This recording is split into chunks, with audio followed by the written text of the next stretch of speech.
Hi കൂട്ടുകാരെ, എല്ലാവർക്കും മാഷൻ ടീച്ചറിന്റെ മറ്റൊരു പുതിയ ഓൺലൈൻ ക്ലാസ്സിലോട്ട് സ്വാഗതം.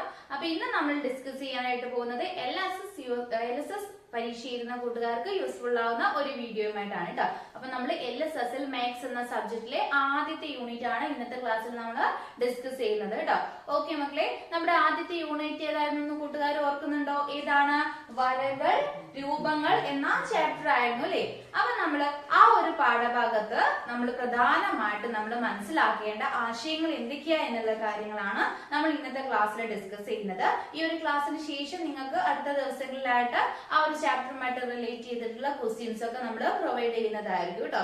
ഓക്കെ മക്കളെ, അപ്പം LSSനുള്ള കൂട്ടുകാരായാലും ഇനി LSS എക്സാമിന് സെലക്ഷൻ കിട്ടാത്ത കൂട്ടുകാരായാലും എന്ത് ചെയ്യാം, നമ്മുടെ ക്ലാസ് കാണാം. കാര്യം നമുക്ക് സെക്കൻഡ് ടൈം എക്സാം ഒക്കെ നമ്മുടെ മുന്നിൽ എത്തി നിൽക്കുന്നുണ്ട്. അതുപോലെ തന്നെ നമ്മുടെ ഫൈനൽ എക്സാം ഒക്കെ നമുക്ക് ആവാറായിട്ടാണ് അല്ലെ. അപ്പൊ നമ്മുടെ ഫൈനൽ എക്സാമിനൊക്കെ നിങ്ങൾക്ക് നമ്മുടെ ടെക്സ്റ്റ് ബുക്കിലെ ഫസ്റ്റ് ചാപ്റ്റേഴ്സ് മുതലുള്ള ക്വസ്റ്റ്യൻസ് ഉണ്ടായിരിക്കും. അപ്പൊ ഈ ഒരു വീഡിയോ മക്കൾക്ക് യൂസ്ഫുൾ ആയിരിക്കും കേട്ടോ. ഓക്കെ മക്കളെ, അപ്പൊ നമുക്ക് നമ്മുടെ ക്ലാസ്സിലോട്ട് പോയാലോ. നമ്മൾ ആ ഒരു ചാപ്റ്ററിൽ ആദ്യം നമ്മൾ ഡിസ്കസ് ചെയ്യുന്നത് ചതുരം. എന്താണ്? ചതുരം എന്ന ഒരു ഭാഗമാണ് കേട്ടോ. ചതുരത്തെ കുറിച്ചാണ് നമ്മൾ പറയുന്നത്. ഓക്കെ മക്കളെ, അപ്പം എന്താണ് ചതുരം എന്ന് പറയുന്നത്? എങ്ങനെയാണ് മക്കളെ ഒരു ചതുരം വരയ്ക്കുക? നോക്കിക്കേ, ഇതാണ് എന്താ ഒരു ചതുരം എന്ന് പറയുന്നത് അല്ലെ. ചതുരം എന്ന് പറയുന്നത് ഈ കാണുന്ന ഒരു ഫിഗർ ആണ് അല്ലെ.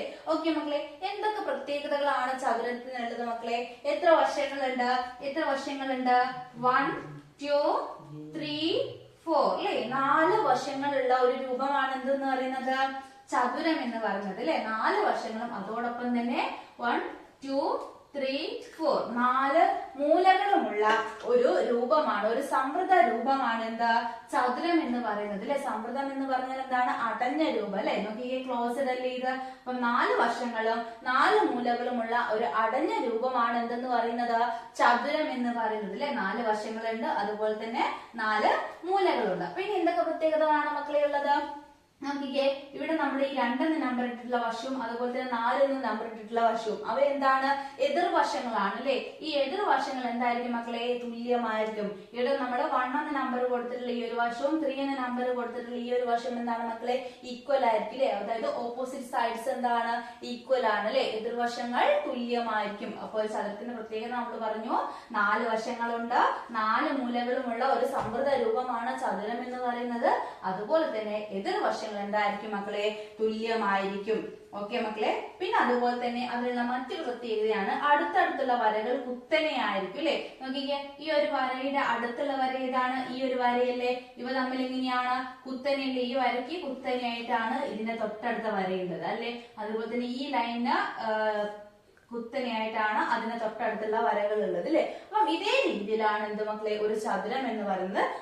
ചതുരത്തെ കുറിച്ച് ഇത്രയും കാര്യങ്ങളൊക്കെ എന്ത് ചെയ്യണം മക്കള്? ഓർത്തു വെക്കണം. വളരെ സിമ്പിൾ ആയിട്ടുള്ള കാര്യമാണ്, എങ്കിലും നമുക്ക് ഈ ഭാഗത്ത് നിന്നൊക്കെ ചോദ്യങ്ങൾ വരാറുള്ളതാണ് കേട്ടോ. ഓക്കെ മക്കളെ, ഇനി നമുക്ക് അടുത്തൊരു ഫിഗറിലോട്ട് പോകും. അടുത്തത് നമ്മുടെ ത്രികോണം. എന്താണ് മക്കളെ? അടുത്തത് വരുന്നത് ത്രികോണമാണ് കേട്ടോ. ത്രികോണം എങ്ങനെയാണ് മക്കളെ ഒരു ത്രികോണം വരയ്ക്കുക? ഒരു ത്രികോണം ഇതാണ് ഒരു ത്രികോണം എന്ന് പറയുന്നത് അല്ലെ. ട്രയാങ്കിൾ എന്ന് പറയും. എന്താണ്? ട്രയാങ്കിൾ എന്ന് പറയും അല്ലെ. ഓക്കെ മക്കളെ, ഇതിന് എത്ര വശങ്ങളാണുള്ളത് നോക്കിക്കേ. 1 2 3 അല്ലെ. 3 വശങ്ങളുള്ള ഒരു സമൃദ്ധ രൂപമാണ് എന്ത്? ത്രികോണം എന്ന് പറയുന്നത് അല്ലെ. 3 വശങ്ങളുള്ള അടഞ്ഞൊരു രൂപമാണ് എന്തെന്ന് പറയുന്നത്? ത്രികോണം എന്ന് പറയുന്നത്. ഇതിന് എത്ര മൂലകളുണ്ട് മക്കളെ? എത്ര മൂലകളുണ്ട്? 3 മൂലകളുമുണ്ട്. എത്ര മൂലകളുണ്ട്? 3 മൂലകളുമുണ്ട്. ത്രികോണത്തെ കുറിച്ചിട്ട് അത്രയും കാര്യം ഓർത്തിരിക്കുക കേട്ടോ. 3 വശങ്ങളുണ്ട്, 3 മൂലകളുണ്ട്, അതുപോലെ തന്നെ ഒരു സമൃദ്ധ രൂപമാണിത് ത്രികോണം എന്ന് പറയുന്നത്. അപ്പൊ നമ്മൾ ചതുരം പറഞ്ഞു, ത്രികോണം പറഞ്ഞു. ഇനി നമ്മൾ പോകുന്നത് സമചതുരം. എന്താണ് മക്കളെ? സമചതുരം. സ്ക്വയർ എന്ന് പറയും അല്ലെ. സമചതുരം എങ്ങനെയാണ് മക്കളെ സമചതുരം വരയ്ക്കുക? എന്താണ് സമചതുരത്തിന്റെ പ്രത്യേകത? എന്താണ്? 4 വശങ്ങളാണ്, 4 മൂലകളാണ്. പിന്നെ എന്താണ് മക്കളെ? ചതുരത്തെ പോലെ തന്നെയില്ലേ, 4 വശങ്ങളുണ്ട്, 4 മൂലകളുണ്ട്. പിന്നെ ഒരു പ്രത്യേകതയുണ്ട്. എന്താണ് മക്കളെ? എല്ലാ വശങ്ങളും എന്തായിരിക്കും മക്കളെ? തുല്യമായിരിക്കും. എല്ലാ വശങ്ങളും തുല്യമായിട്ടുള്ള ചതുരത്തെയാണ് നമ്മൾ എന്താന്ന് പറയുന്നത്? സമചതുരം എന്ന് പറയുന്നത് അല്ലെ. സമചതുരം എന്ന് പറഞ്ഞാല് 4 വശങ്ങളും എന്തായിരിക്കും മക്കളെ? തുല്യമായിരിക്കും. അതൊരു സമൃദ്ധ രൂപമാണ്. അതൊരു അടഞ്ഞ രൂപമാണ്. അതുപോലെ തന്നെ എല്ലാ മൂലകളും തുല്യ അളവായിരിക്കും അല്ലെ. നമ്മൾ നേരത്തെ പറഞ്ഞു ഈ ഒരു ലൈനിന് എതിരെയുള്ള, അതായത് തൊട്ടടുത്തുള്ള ഈ ഒരു ലൈൻ എന്ന് പറയുന്നത് അതിന് എന്താണ് മക്കളെ, അതിന് നേരെ കുത്തനെയായിട്ടാണ് വരിക. അതായത് ഇവിടെ എത്ര ഡിഗ്രിയാണ് വരിക? 90 ഡിഗ്രി ആണ് വരിക, 90 ഡിഗ്രി ആണ് വരിക. ഇതും ഇവിടെയും അതുപോലെ തന്നെ എത്രയാണ് വരിക? 90 ഡിഗ്രി ആണ് വരിക, 90 ഡിഗ്രിയാണ്. ഇവിടെയും 90 ഡിഗ്രി വരും. ഇതെല്ലാം എന്താണ് മക്കളെ? 90 ഡിഗ്രി വരും അല്ലെ. 90 ഡിഗ്രിയാണ് അതിന്റെ മൂല എന്ന് പറയുന്നത് അല്ലെ. അതിന്റെ കോണളവ് എന്ന് പറയുന്നത് എത്രയാണ്? 90 ഡിഗ്രി ആണ് വരിക. അപ്പൊ ഇത്രയും കാര്യങ്ങളാണ് നമുക്ക് സമചതുരത്തെ കുറിച്ച് പഠിക്കാനുള്ളത്. പിന്നെയുള്ള ഒരു സാധനമാണ് എന്താ മക്കളെ? വൃത്തം എന്ന് പറയുന്നത്. എന്താണ് വൃത്തം? എങ്ങനെയാണ് വരയ്ക്കുക? ഇതാണ് വൃത്തം, ഇതാണ് വൃത്തം. സർക്കിൾ എന്ന് നമ്മൾ പറയൂ അല്ലെ. നോക്കിക്കേ മക്കളെ, വശങ്ങളും മൂലകളും ഇല്ലാത്ത ഒരു സമൃദ്ധ രൂപമാണ് എന്തെന്ന് പറയുന്നത്? സർക്കിൾ അല്ലെ, അഥവാ വൃത്തം എന്ന് പറയുന്നത്. വശങ്ങളും മൂലകളും ഇല്ലാത്ത രൂപമാണ് എന്ത് മക്കളെ? നമ്മുടെ വൃത്തം, വട്ടം, സർക്കിൾ എന്നൊക്കെ പറയുന്നത് അല്ലെ. വൃത്തത്തിന്റെ കേന്ദ്രത്തിൽ ഒരു മധ്യം ഉണ്ടാവും. വൃത്തത്തിന്റെ ഇതാണെന്ത്? വൃത്തത്തിന്റെ മധ്യത്തിൽ എന്തുണ്ടാവും മക്കളെ? ഒരു കേന്ദ്രം ഉണ്ടായിരിക്കും. ഇതാണെന്ത്? വൃത്തത്തിന്റെ കേന്ദ്രം എന്ന് പറയും. വൃത്തത്തിന്റെ കേന്ദ്രം എന്ന് പറയുന്നത് അല്ലെ, മധ്യബിന്ദു എന്നൊക്കെ നമ്മൾ പറയും. അതിന്റെ സെൻട്രലായിട്ട് എന്തുണ്ടായിരിക്കും? ഒരു ബിന്ദു ഉണ്ടായിരിക്കും.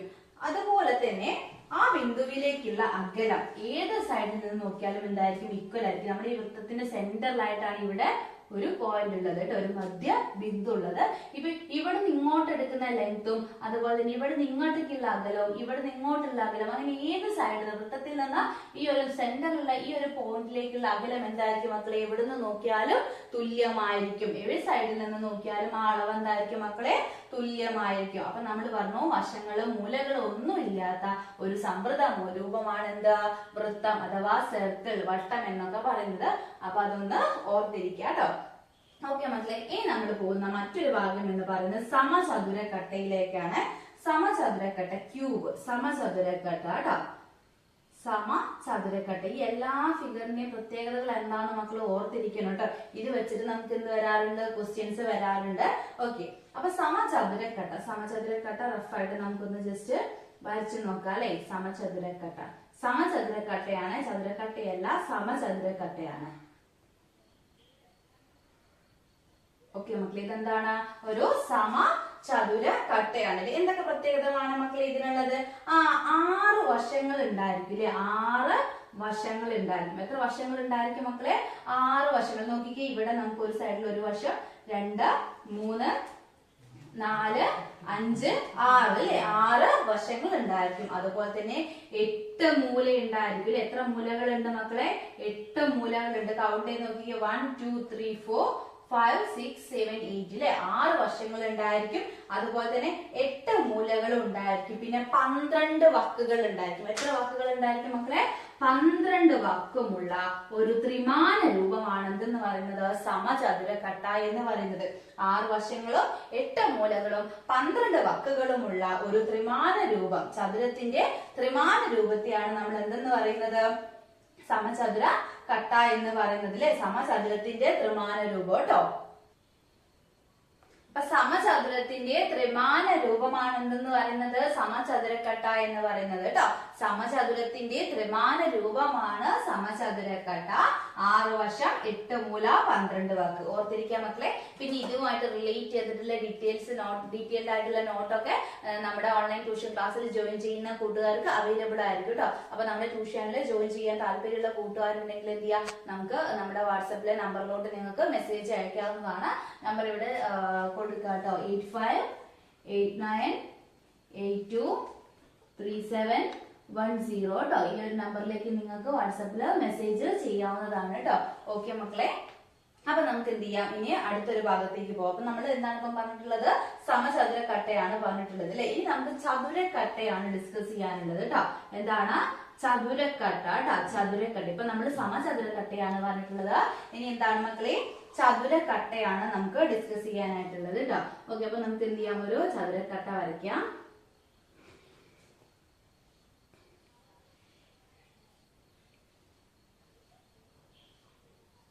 ഓക്കെ മക്കളെ നോക്കിക്കേ, നമ്മൾ എന്ത് ചെയ്തു, ഓരോ ചതുരക്കട്ട വരച്ചു അല്ലെ. ഇതിന് എത്ര വശങ്ങളാണുള്ളത്? 6 വശങ്ങളാണുള്ളത്. നമ്മുടെ സമചതുരക്കട്ട പറഞ്ഞ പോലെ തന്നെ 6 വശങ്ങളാണ് ആർക്കുള്ളത്? ചതുരക്കട്ടയ്ക്ക് 6 വശങ്ങളുണ്ട്. അതുപോലെ തന്നെ 8 മൂലകളുണ്ട് കേട്ടോ. 8 മൂലകളുണ്ട്. 6 വശങ്ങളും 8 മൂലകളും 12 വക്കുകളുമുള്ള ഒരു ത്രിമാന രൂപം. ചതുരത്തിന്റെ ത്രിമാന രൂപമാണ് എന്ത്? ചതുരക്കട്ട എന്ന് പറയുന്നത്. നേരത്തെ നമ്മൾ സമചതുരക്കട്ട എന്താണ് പറഞ്ഞത്? സമചതുരത്തിന്റെ ത്രിമാന രൂപമാണ് സമചതുരക്കട്ട. ഇവിടെ ചതുരക്കട്ട എന്ന് പറഞ്ഞാൽ എന്താണ് മക്കളെ? ചതുരത്തിന്റെ ത്രിമാന രൂപമാണ് എന്ത്? ചതുരക്കട്ട എന്ന് പറയുന്നത്. 6 വശങ്ങളും 8 മൂലകളും 12 വക്കുകളും ആണുള്ളത് കേട്ടോ. ഓക്കെ മക്കളെ, ഇതില് 6 വശങ്ങളും തുല്യവും സമചതുരങ്ങളും ആയിരിക്കും. ഇതിൽ എന്താണ് മക്കളെ പ്രത്യേകത? 6 വശങ്ങൾ എന്തായിരിക്കും മക്കളെ? തുല്യവും സമചതുരങ്ങളും ആയിരിക്കും. അതുപോലെ തന്നെ എല്ലാ വക്കുകളും എന്താണ്? തുല്യമാണ്. എല്ലാ വക്കുകളും എന്താണ് മക്കളെ? ഇവിടെ തുല്യമായിട്ടാണ് വരിക. ക്ലിയർ ആയിട്ടുണ്ടല്ലോ മക്കളെ? ഓക്കെ, അപ്പൊ നമ്മള് ചതുരക്കട്ട എന്താണ് നമ്മൾ പറഞ്ഞു. സമചതുരക്കട്ട പറഞ്ഞു, വൃത്തം പറഞ്ഞു, സമചതുരം പറഞ്ഞു, ചതുരം പറഞ്ഞു, ത്രികോണം പറഞ്ഞു. ഇനി നമുക്ക് അടുത്തതായിട്ട് പോകാനായിട്ടുള്ളത് ഗോളം സ്ഫിയർ കേട്ടോ. ഗോളം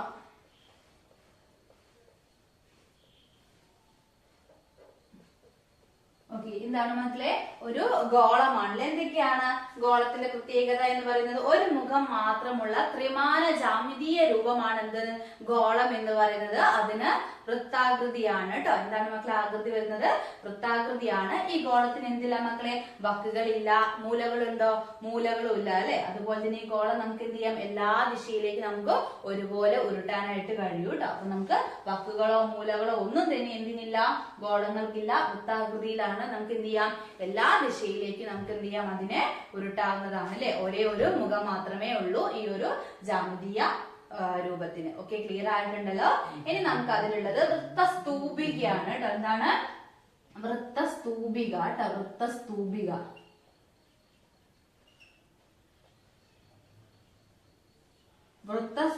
കേട്ടോ. ഇവിടെ താഴെ ഒരു സർക്കിളായിട്ട് വരും, മേലേക്ക് ഇതേ രീതിയിൽ. ഇതാണ് എന്ത് മക്കളെ?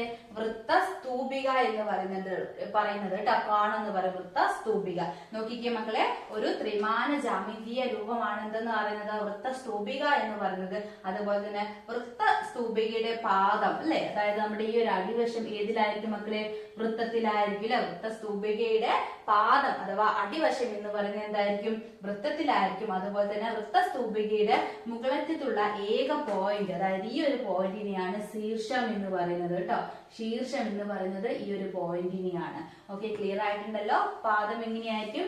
ഇതുപോലെ വൃത്തത്തിലായിരിക്കും. ഇതുപോലെ ഈ ഒരു പോയിന്റിനെയാണ് നമ്മൾ എന്തെന്ന് പറയുന്നത്? ശീർഷം എന്ന് പറയുന്നത്. അപ്പൊ എന്താണ് മക്കളെ? വൃത്തസ്തൂപിക അഥവാ കോണെന്ന് പറയും. ഇനി നമുക്ക് ഡിസ്കസ് ചെയ്യാനായിട്ടുള്ളത് ചതുരസ്തൂപികയാണ് കേട്ടോ. എന്താണ്? ചതുരസ്തൂപിക. വൃത്തസ്തൂപിക നമ്മൾ പറഞ്ഞു. അടുത്തത് പറയാനായിട്ടുള്ളത് ചതുരസ്തൂപിക കേട്ടോ. ചതുരസ്തൂപിക. മലയാളത്തിൽ എക്സാം എഴുതുന്ന കൂട്ടുകാരൊക്കെ എന്തില്ലേ പേരുകളൊക്കെ നന്നായിട്ട് ഓർത്ത് വെക്കുക കേട്ടോ. പേരുകൾ കൺഫ്യൂഷൻ ആയിട്ട് വരാനുള്ള ചാൻസ് ഉണ്ട്. അപ്പൊ എന്ത് ചെയ്യാം? പേരുകൾ ഓർത്തിരിക്കുക. ചതുരസ്തൂപിക. ഓക്കെ മക്കളെ, നമുക്കൊരു ഫിഗർ വരയ്ക്കാം. ചതുരസ്തൂപിക നോക്കിക്കേ.